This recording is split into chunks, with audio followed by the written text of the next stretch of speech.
오늘 함께 봉독한 이 마태복음 15장의 사건은 우리가 너무나 잘 알고 있는 한 어머니의 애절한 부르짖음이 딸도 살리고 또 칭찬받는 한 믿음의 모습을 소개합니다.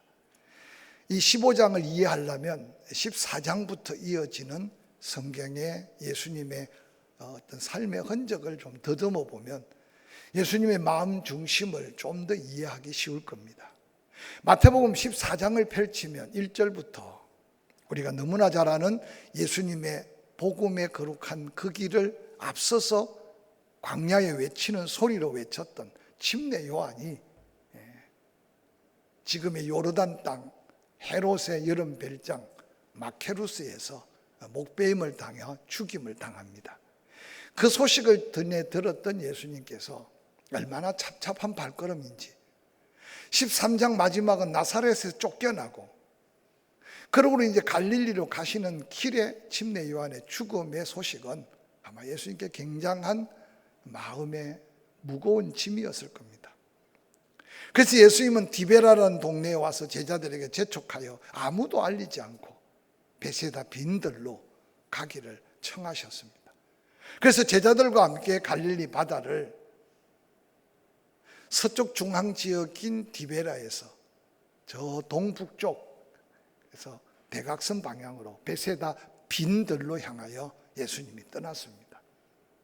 디베라 사람이나 주변의 갈릴리 주변 사람들은 예수님의 그런 마음의 안타까움을 전혀 이해하고 생각지 못하고 소문 없이 오셨다가 가는 방향이 저 동북쪽 베세다를 향하는 방향인 줄 알고 여기저기 동네 사람들이 은혜만을 바라고 사모해서 배로 가로질러 가는 예수님보다 그들이 더 앞서서 베세다 빈들에 가득 차고 넘쳤던 사건을 성경은 소개합니다.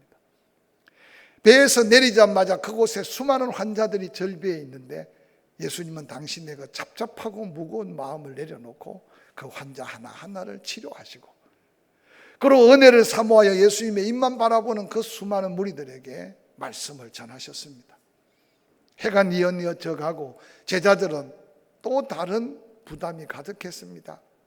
하루 종일 먹지 못한 그들이 은혜는 받았으나 육신의 배를 허기진 배를 채우지 못해서 가다가 쓰러지는 일이 생길 것 같아서 먹을 것 때문에 옥신각신하다가 어린아이가 예수님 손에 올려드린 보리떡 5개 물고기 2마리로 장정만 5,000명이 먹고도 배불리 먹고도 12강주리가 남은 사건이 마태복음 15장, 14장 마지막 사건입니다. 마태복음 15장에 들어서면 이제 예수님께서 예루살렘으로부터 서기관들과 대제사장들이 몰려옵니다. 바리새인들이 몰려옵니다. 그러고는 제자들이 장로의 유전, 즉 그들이 지켰던 율법을 지키지 않는다고 예수님께 따져 묻기를 시작하고 논쟁을 벌이기 시작합니다. 예수님께서는 그 논쟁에서 얼마나 마음이 상했겠습니까? 끊임없이 은혜를 선포하고 갖가지 기적을 보였는데도 도무지 믿으려고 하지 않는 예루살렘의 종교 지도자들, 또한 수없는 기적을 봐도 온전한 믿음의 고백이 없는 수많은 군중들, 그 가운데 제자들 생각은 또 뿔뿔이 흩어져서 예수님의 마음을 헤아리지 못하는 그 상황 속에 예수님은 다시 게네사렛의 모든 병든 자를 고친 그 발걸음을 돌이켜서 저 서북쪽 두로와 시돈 땅을 향했다고 성경에는 소개하고 있습니다.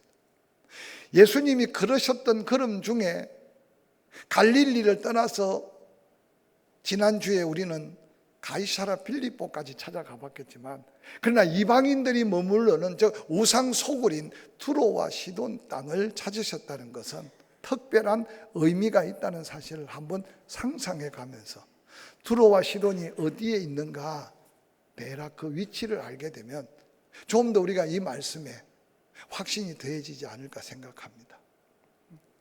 갈릴리 북쪽에 저 베니게라고 당시에는 예수님 당시는 불렀는데 지중해 서북쪽 해안 도시가 바로 두로, 시돈.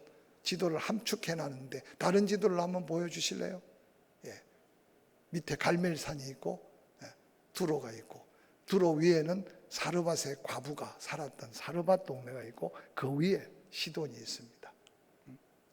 그래서 예수님께서는 두로에서 시돈까지 그렇게 가까운 길은 아닌 것을 알 수 있을 것입니다.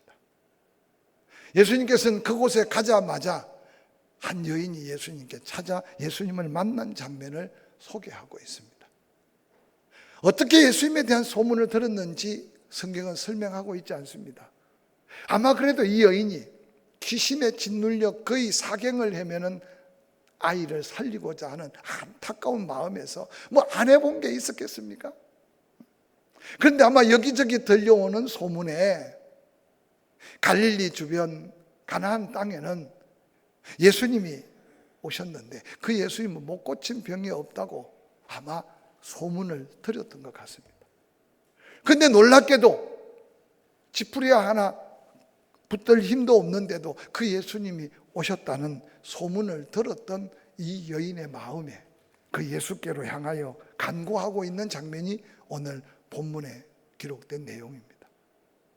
예수님이 계시면 무조건 은혜, 예수님이 함께 하시면 무조건 기적이 아니라는 사실을 한번 염두에 두고 그런 은혜를 다 누릴 수밖에 없는 택한 하나님의 백성들, 그들 스스로가 하나님의 백성이라고 자부하는 그들은 은혜를 구하거나 사모하지 않고 이미 버려진 이방인, 아무도 관심 갖지 않는 이 한 여인이 지금 은혜를 구하고 있는 장면은 일평생 믿고 천국까지 가야 할 우리의 신앙생활에 좀 색다른 믿음의 도전이 되는 말씀이 아닌가 생각해 봅니다. 우리의 복음서에 열 처녀가 등장하죠.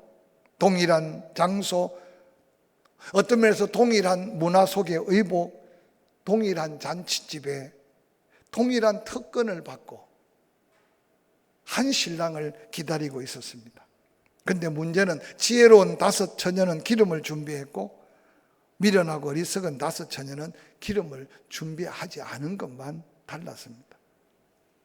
그들이 기대했던 때와 달리 그날 신랑이 늦게 왔습니다. 신랑이 오자마자 기름이 준비하여 여전히 등불을 밝히고 있는 5 처녀만 귀한 잔치에 들어가고 문은 닫혔습니다.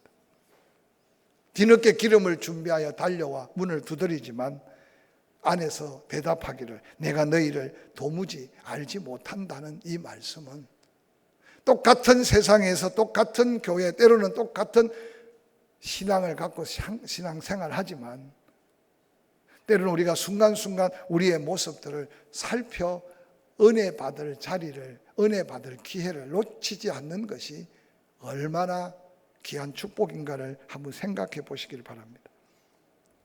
그 엄청난 축복의 자리에 똑같이 부름을 받았으나 준비되지 못한 그들은 은혜의 기회, 축복의 기회를 놓치고 말았습니다. 안타깝게 이 미련한 5 처녀는 다시는 기회가 주어지지 않았다는 거죠. 혹이라도 우리가 이제까지 살아오면서 나도 모르게 주어진 기회, 주어진 은혜의 때를 놓치고 살아온 흔적들은 없는가 한번 되돌아보시길 바랍니다. 단순한 인생 후회가 아니고 하나님이 예비된 은혜의 자리에 내가 깨닫지 못해서 그 기회를 놓치지는 않았는가. 오늘 그 기회를 누릴 수도 없는 비참한 한 여인, 그런데 일생일대에 한 번 찾아온 그 기회를 놓치지 않고 붙잡았던 한 여인을 성경은 소개합니다. 그 여인을 가리켜서 가나안 여인, 즉 이방 여인이라고 소개합니다. 당시 두로와 시돈 지역은 예수 그리스도께서 활동하신 가장 먼 전도 여행길이었다는 사실을 한번 상상해 보시기 바랍니다. 그 걸음도 침례 요한의 죽음과 나사렛에서 쫓겨난 예수 그리스도의 마음의 비참함, 아무리 먹여도 무리를 걸어가는 기적을 보여도 다시 갈릴리 바닷가에 돌아와서 갖가지 병든 자를 고쳐도 그 예수 그리스도 앞에 은혜를 구하지 못하는 수많은 사람들에 둘러싸여 있는 예수님. 그런데 은혜와 전혀 상관없는, 아니 은혜를 기대조차 할 수 없는 이 가나안, 두로와 시돈 지역, 그 지역은 우리가 잘 아는 바로 구약에는 바알을 주신으로 섬겼던 아합의 왕비 이세벨 공주가 그곳에 살았던 우상 천지의 도시였는데, 그 가운데 한 여인이 은혜를 구하고 있는 장면은 오늘 이 시대를 살아가면서 각가지 위기와 염려, 근심거리가 끊임없이 반복되는 세상 속에 정말 우리의 영적인 모습은 어떤 모습으로 은혜를 구해야 할지, 성령의 감동 안에 영적 지혜로 다시 한번 기회를 놓치지 않는 믿음의 주인공들이 될 수 있기를 주의 이름으로 간절히 축원합니다. 오늘 본문은 그렇게 기록합니다. 21절, 예수께서 거기서 나가사, 거기는 갈릴리입니다. 끊임없이 말씀을 전하셨고 은혜를 선포하셨고 기적을 보이셨습니다. 그런데 예루살렘에서 그곳까지 찾아온 바리새인들, 서기관들, 손을 씻고 먹는 것과 씻지 않고 먹는 것에 대한 장로의 유전 하나를 가지고 예수님의 마음을 심히도 상하고 지친 가운데 더 아프게 하는 어리석은 무리들이 등장할 때 그들을 뿌리치고, 그러고는 두로와 시돈 땅을 향하여 들어가신 예수님의 발걸음을 한번 상상해 보시기 바랍니다. 그런데 예수님의 그 무겁고 상한 마음 상관없이 한 가난한 여자가 예수님이 그 지경에 만나자마자 소리 지릅니다. 주 다윗의 자손이여, 나를 불쌍히 여기소서.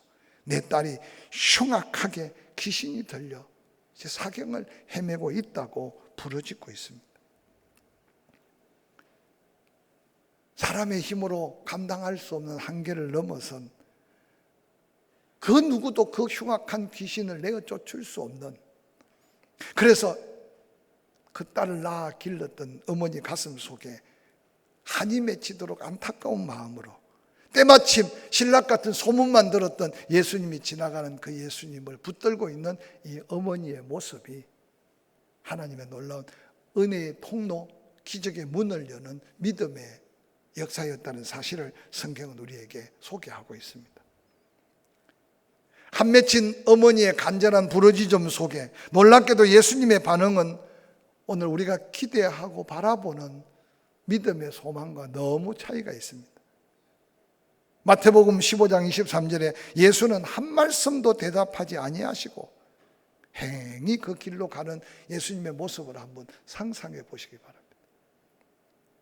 어떤 때는 찾아가시기도 하고, 어떤 때는 수많은 군중 속에 그가 고침받아야 될 사람인 줄 알고 옷자락만 만져도 나은 헬류증 여인을 축복하시기도 했는데, 그렇게 한 맺힌 은혜를 구하며 사모하는 이 여인, 본 척도 들은 적도 하지 않고 아무 말씀 없이 지나가는 예수님의 그 모습, 우리가 알고 있는 전능하신 하나님, 우리가 알고 있는 사랑의 예수님, 정말 인간의 고통과 울부짖음에 무관심하셔서 그 여인을 모른 채, 못 들은 채 지나치고 있을까라고 묻는다면, 우리는 아마 내가 그런 체험을 하지 않아도 하나님은, 예수님은 그렇지 않을 거라고 우리는 믿고 싶을 겁니다.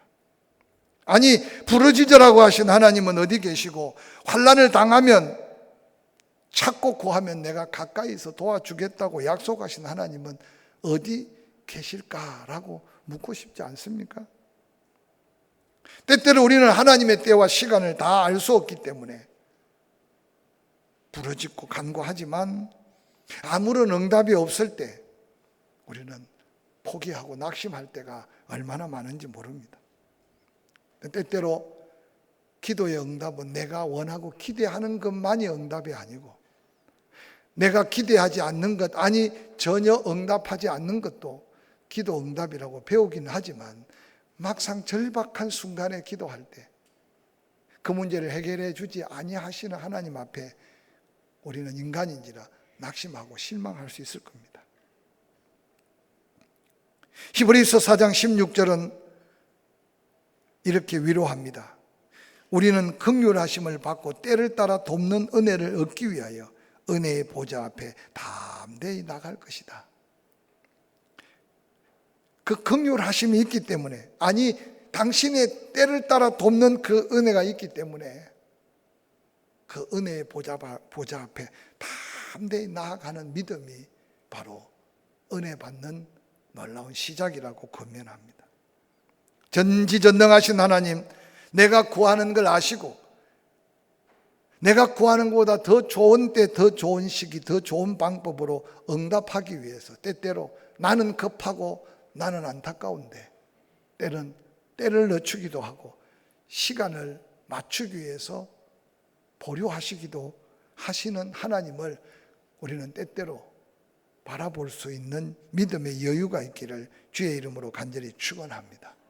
지금도 하나님은 우리의 기도를, 아니 믿음의 기도를, 내 이름으로 구하는 기도를 다 들으신다 약속한 그 약속은 유효한 약속이고, 그 약속을 믿는 게 기도하는 믿음의 용사들의 믿음이 되기를 주의 이름으로 간절히 축원합니다.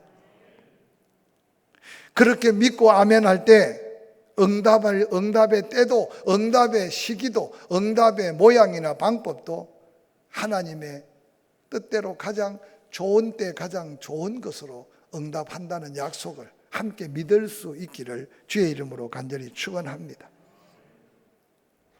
예수 그리스도의 이 대답은 실로 엄청난 실망이었을 겁니다. 아무 말 없이 지나가는 대답 없는 대답. 아마 이 여인이, 나 같은 이방 여인은 예수님의 관심도 마음도 없나 보다 라고 포기할 수도 있었을 겁니다. 저는 이 말씀을 묵상하면서 은혜가 크면 클수록, 아니 기적이 크면 클수록 그걸 감당해야 할 믿음의 시험이나 연단이 있다는 사실을 세월이 지나면서 깨달아 가지 않습니까? 어린아이 때는 보채면 젖먹이고 철부지 아이 때는 떼굴 구르면 남북것으로라도 그냥 먹을 걸 주거나 그 필요를 채워줍니다. 그런데 어느 날 지혜가 자라고 키가 자라면 모든 상황을 헤아려서 아닌 것도 있고 못 주는 것도 있고 안 되는 것도 있는 게 부모가 자녀를 키워가는 방법일 겁니다. 저는 살아가면서 때때로 우리 한계를 넘어선 하나님의 은혜가 필요할 때마다 하나님은 그 은혜의 문을, 은혜의 통로를 열기 전에 그걸 누릴 만한 믿음을 우리에게 찾고 계실 때가 얼마나 많았는지 모릅니다. 아무 대답 없이 갈 길로 가시는 그 주님을 바라보면서 여인은 아랑곳하지 않고 포기하지 않고 더 주님 가까이 나아갑니다. 주여 저를 도와달라고. 쉽게 생각하면 그저 입이 있으니까 외치는 고백일지 모르겠지만 외면당하고 이미 버림받은 인생이라고 생각했는데 사랑의 예수님도 역시 무관심한 이 상황 속에 이 여인은 포기하지 않고 예수님께로 앞으로 다가옵니다. 예수 그리스도께서 두 번째 입이 열린 뜻밖의 대답입니다. 26절 예수님이 대답합니다. 도와달라는 여인 앞에 자녀의 떡을 취하여 개들에게 던짐이 마땅하지 아니하니라 라고 하는 이 말씀은 아마 더 이상 아무것도 더 구할 수 없는, 아니 구할 자격 없는 자신을 다 한탄하면서 돌아갈 수도 있을 겁니다. 아마 예수님이 이렇게 몰인정하게 이 여인에게 던진 이 말은 묵묵히 아무 대답 없이 지나갔지만 주 다윗의 자손이여 나를 불쌍히 여겨달라는 그 기도 속에 이미 이 여인에게 믿음이 있었음을 예수님이 보셨기에 이 여인의 믿음, 아니 가질 수 없는 믿음, 믿음으로 구할 수 없는 이 지역의 이 여인, 모든 은혜를 받은 서기관들과 바리새인들, 아니 갖가지 은혜를 경험했던 제자들, 이 여인보다 더한 믿음을 가져야 될 그들에게 이 믿음이 없음을 안타깝게 여기시는 예수님은 이 여인의 믿음을 덜 주어서 그 당시에 택한 백성 하나님 앞에 모든 은혜를 누린다는 종교 지도자들뿐만 아니라 제자들, 가나안 이스라엘 땅에 사는 모든 사람들에게 이 가나안 여인의 믿음은 아마 엄청난 도전이었을 거고 엄청난 믿음의 축복의 모델이었을 겁니다. 자녀의 떡을 취하여 개들에게 던짐이 마땅치 아니하다는 이 말씀, 이보다 더한 멸시가 어디 있고 이보다 더한 상처가 될 수 있는 말이 어디 있겠습니까? 여러분이 지금 이 여인 같은 주인공이라면 여기까지 왔을 때 다시 주님을 바라보고 은혜를 구할 용기, 믿음 있을까 한번 상상해 보시기 바랍니다. 작은 실수 하나도 내 생각과 맞지 않으면 어느 날 마음이 불편하고, 때로는 내 기준만 맞지 않으면 어느 날 틀린 것 같고, 그래서 우리의 심령이 혼란스러울 때가 혹 있지 않습니까? 본문의 위대한 어머니는 그 멸시의 대답 앞에 다시 예수님 앞에 엎드려 은혜의 문, 기적의 문을 열 만한 믿음의 자세로 예수님의 마음을 지금 흔들어 놓고 있습니다. 27절 이 여인의 고백은 쉬운 고백은 아닐 겁니다. 얼마나 지혜롭고 얼마나 믿음의 고백인지 한번 살펴보시기 바랍니다. 주여, 맞는 말입니다. 제가 자녀들에게 줄 떡을 달라고 한 게 아닙니다. 그런데 주님, 저 같은, 아니 개 같은 인생으로 사는 버림받은 인생이지만 개들은 뭘 먹고 사는지 주님 아시지 않습니까? 주인의 자녀들이 풍족한 은혜가 은혜인 줄 모르고 먹는 둥 마는 둥 그러는 흘리고 버려진 그 쓰레기를 모아다가 개들을 먹여 살리지 않습니까? 저는 구별된 하나님의 자녀들이 받을 그 특권 있는 은혜가 아니라 부스러기 은혜만 있어도 내 딸아이가 귀신에서 자유하고 건강을 얻을 것 같은 이 믿음을 긍휼히 여겨달라는 이 어머니의 간절함이 예수님의 마음을, 아니 예수님이 기대했던 믿음이 그렇게 수없는 떡을 먹이고 수없는 기적을 보였던 그들이 가졌던 믿음이 아니라 너무 귀한 믿음이 이곳에 있는 걸 드러내서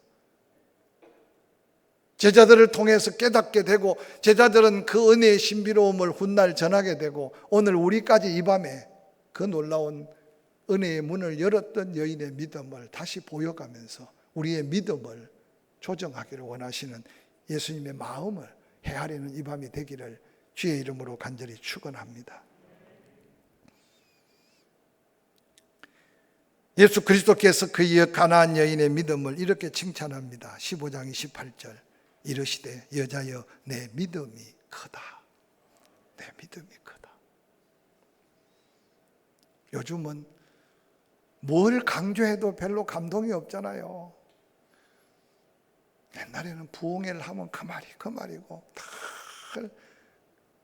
물질 들여서 축복받았다, 아들 바쳐서 복받았다, 그거 아니면 그냥 떼먹은 거 회개해라. 그래서 그렇게 야단 맞으면서 보따리를 사서 기도원에, 그러고는 그냥 뭐 일이 없어서 천만에 몸으로 다 때우는 그 일을 하고, 또 이웃 교회까지 가서 이웃 교회가 내 교회인 줄 알고 밤새도록 마룻바닥에 뒹굴고, 조금만 지혜를 가졌어도 이미 지난 집회 때 다 회개한 건데도, 회개하면 혹 하나님이 더 큰 은혜 주실까 봐 또 지난 주간에 했던 것까지 회개의 보따리 다시 풀고 또다시 회개하고. 그런데 하나님은 그 믿음을 귀하게 여기셔서 우리에게 상상할 수 없는 은혜들을 주셨어요. 그런데 오늘을 사는 우리가 이 가나안 여인의 칭찬받는 믿음을 보면서 하나님 앞에 우리의 믿음의 모습은 어떠한지 한번 돌아보시길 바랍니다. 괜한 염려가 어디 있고, 괜한 근심이 어디 있으며, 괜한 가슴앓이가 어디에서 나오겠습니까? 오늘 이 여인만큼 딱한 처지, 오늘 이 여인만큼 절망적인 상황이 어디 있겠습니까?